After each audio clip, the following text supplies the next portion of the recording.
আসসালামু আলাইকুম রহমতুল্লাহ। প্রিয় দর্শক, স্ক্রিনে দেখতে পাচ্ছেন নিষ্পাপ শিশু আসিয়া দাফন হওয়ার আগে দর্শনকারী দাফন হওয়া উচিত বলে মন্তব্য করেছেন প্রফেসর মুক্তার আহমেদ। বাংলাদেশের একজন আলোচক, ইসলামিক স্কলার মুক্তার আহমেদ স্যার, তিনি এই ধরনের একটি পোস্ট করেছেন। পোস্টটি আমার কাছে খুব ভালো লেগেছে। আপনারা আশা করি বুঝতে পেরেছেন। তিনি দাবি করেছেন যে নিষ্পাপ শিশু আসিয়ার দাফন হওয়ার আগে ধর্ষণকারীর দাফন হওয়া উচিত। আপনি কি এটা মনে করেন?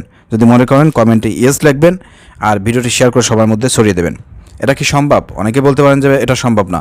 আমি মনে করি এটা সম্ভব, যেহেতু ধর্ষক এখানে চিহ্নিত এবং গ্রেপ্তার হয়েছে, এবং শিশু আসিয়ার বোন সে কিন্তু এখানে বলেছে এবং সে সাক্ষী দিয়েছে যে ঘর থেকে, এবং শিশু আসিয়ার যখন জ্ঞান ছিল, সে যখন উঠে দেখেছে, তখন হসপিটালে নেওয়ার আগে তার সঙ্গে যখন কথা বলেছে, তখন কিন্তু সে বলেছে, আসিয়া কিন্তু তার বোনের কাছে বলে দিয়ে গেছে, এবং সেই স্টেটমেন্ট কিন্তু ভিডিওতে এবং বিভিন্ন ক্যামেরায় কিন্তু এখনও আছে।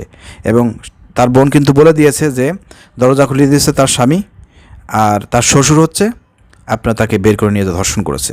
তো এখানে কি আর, এখানে প্রমাণ, স্বাক্ষর প্রমাণ সব হাজির আছে। এখানে সরকার ইচ্ছা করলে পারে ইমার্জেন্সি কোর্টের তলব করবে, বিচারপতি উপস্থিত থাকবে, আইনজীবী উপস্থিত থাকবে, সাক্ষী উপস্থিত থাকবে। ইমার্জেন্সি দরকার হলে পারে সাক্ষীকে আপনার কি করবেন, হেলিকপ্টারে নিয়ে এসে তার বোনকে নিয়ে যাবে, দরকার হলে সাক্ষী দিতে ঢাকায় নিয়ে যাবে। সেখানে ইমার্জেন্সিভাবে কোর্ট তৈরি করে এরপরে বিচার ওখানে সম্পূর্ণ করে দিতে হবে, রায় কার্যকর করতে হবে। এরপরে দুই ধর্ষককে ঢাকার একবারে প্রান্তিক জনসমাবেশের মধ্যে মঞ্চ তৈরি করে সেখানে ফাঁসির কাস্টে ঝুলে যদি তাদেরকে হত্যা করা হয়, শাস্তি প্রদান করা হয়, তাহলে এই যে ধর্ষকের যে শাস্তি, এটা কিন্তু বাংলাদেশের ইতিহাসে একটা দৃষ্টান্ত স্থাপন হবে, এবং ধর্ষকদের মনে কিন্তু একটা তৈরি হবে, প্রকম্পিত তৈরি হবে। নেক্সটে বাংলাদেশের মাটিতে ধর্ষণ করার মতন কোনো যুবক হয়তো এই ধরনের সাহসিকতা দেখাবে না। ঠিক আছে, দুশ্চরিত্র যারা আছে তারা হয়তো সাবধান হয়ে যাবে।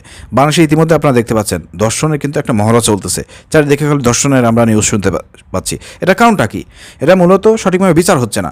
স্বরাষ্ট্র উপদেষ্টা যে বলল যে আপনার 90 দিনের মধ্যে রায় কার্যকর হবে, এটা আসলে মানা যায় না। আমি যেমন ডক্টর শফিকুর রহমান আপনারা দেখেছেন একটা বিবৃতি প্রদান করেছেন, তারা বলেছেন 90 কার্য দিবস না, যেহেতু ধর্ষণ যারা করেছে ধর্ষকরা প্রমাণিত, অতএব তাদের আর দুর্নীতি বেঁচে থাকার কোনো অধিকার নাই। সেই কথাটা এখানে মুক্তার আহমেদ স্যার বলেছেন যে আসিয়া দাফন হওয়ার আগে ধর্ষকদের দাফন হওয়া উচিত। আরে মেয়েটা সহ্য করা যায়? আসিয়া এই দুনিয়া ত্যাগ করেছেন, আর দর্শকরা এখনও এই দুনিয়াতে তারা নিঃশ্বাস নিচ্ছে, আপনার 3 বেলা খাবার পাচ্ছে, ইফতারি করতেছে, সেহরি খাচ্ছে। এটা মানা যায়? এটা মানা যায় না। অতিবিলম্বে আমরা বলতে চাই, ওই যে ওর বোন যে আছে তার সাক্ষী নিয়ে দুই ধর্ষককে, তার স্বামী এবং যে শ্বশুর আছে, যেহেতু তারা চিহ্নিত, তারা ধর্ষণ করেছে এবং হয়তো স্বীকারও করেছে, এদেরকে জনসমক্ষে ফাঁসির দড়িতে হত্যা করে দাফন করার পরেই আসিয়ার দাফন করতে হবে। এটা আমাদের দাবি থাকবে। এই দাবির সঙ্গে যারা একমত আছেন আপনারা ইয়েস লেখেন এবং ভিডিওটি শেয়ার করে সবার মধ্যে ছড়িয়ে দেন। ধন্যবাদ। আসসালামু আলাইকুম রহমতুল্লাহ।